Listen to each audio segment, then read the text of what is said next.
Hello बच्चों, let's read the following question. An inductor is connected across a capacitor whose capacitance can be varied by turning a knob.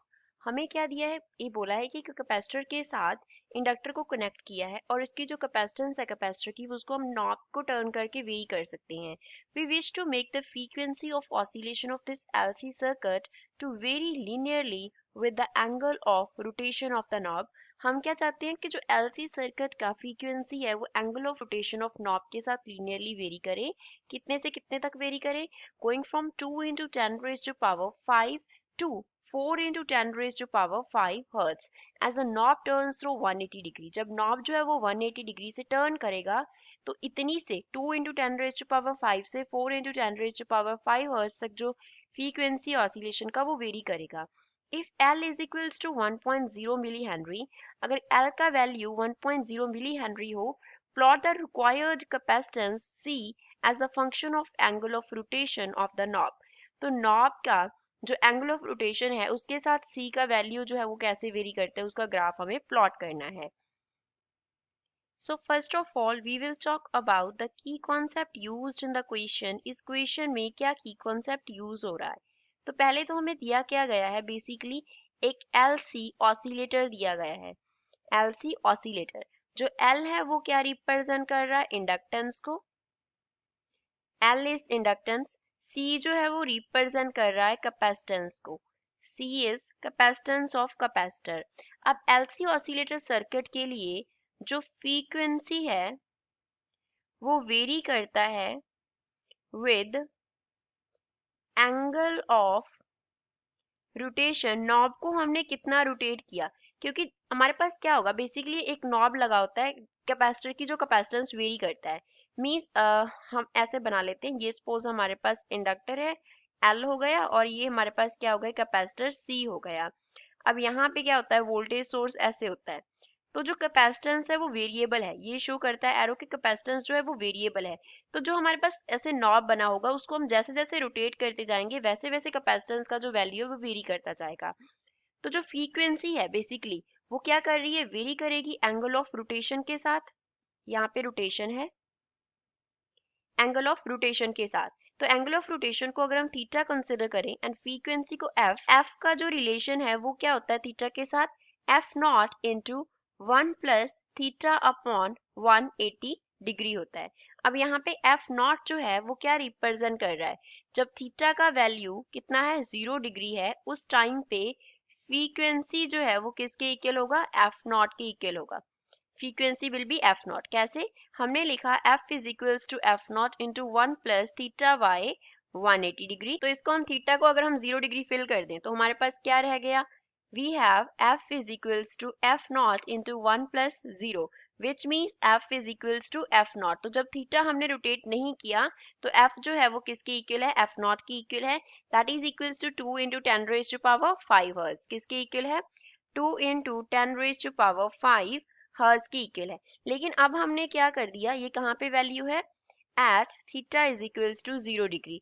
अब हमने theta को 180 degree से rotate कर दिया तो theta कितना कर दिया, 180 डिग्री. तो एफ जो है वो किसके इक्वल बन जाएगा, F not into 1 plus 180 degree by 180 degree हो जाएगा. तो ये क्या हो गया, कैंसिल होके 1, विच means F in this case, इसको F1 कंसिडर कर लेते हैं ऊपर, ये F1 हो गया तो यहाँ पे F2 हो गया.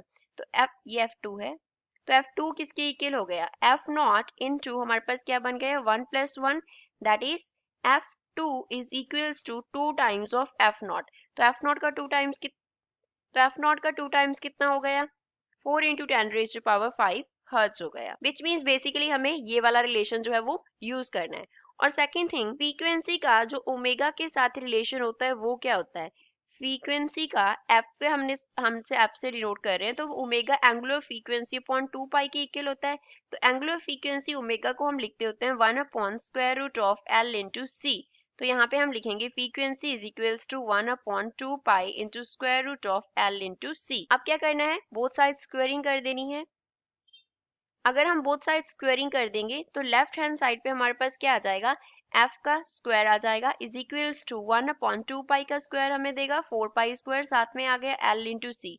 सो यहाँ से सी कैपेसिटेंस का वैल्यू कितना आ गया, 1 upon square 1/4 pi square into F square into L आ गया। अब यहाँ पे एफ का वैल्यू सब्स्टिट्यूट कर देते हैं, तो सी क्या बन जाएगा 1/4 इंटू पाई का square into L into F का square means F not into 1 plus theta upon क्या है 180 डिग्री, इसका क्या हो जाएगा स्क्वायर हो जाएगा। तो यहाँ से कैपेसिटेंस सी किसके इक्वल आ गया 1/4 pi square into L into F not का स्क्वायर हो गया इंटू, अब 180 डिग्री है तो उसको हम पाई कंसिडर कर सकते हैं, so we can write pi upon theta का स्क्वायर डिवाइड बाय पाई का स्क्वायर। सो पाई जो है वो किसके साथ कैंसिल हो गया पाई के साथ कैंसिल हो गया।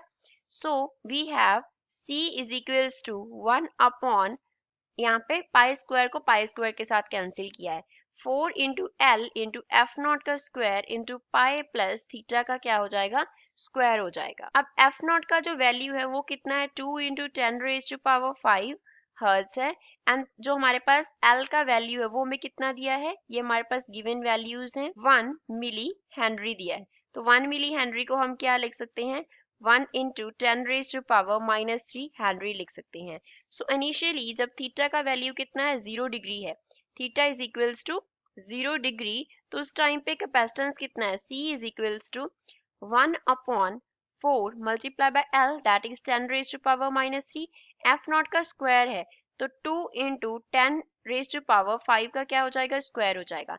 अब थीटा तो 0 हो गया तो पाई का यहाँ पे क्या लिख लेंगे स्क्वायर लिख लेंगे, तो हमारे पास क्या आ गया c is equals to 1/4 into 10⁻³ into 4 into 10⁻10 into pi का स्क्वायर मीन्स 3.14 का स्क्वायर।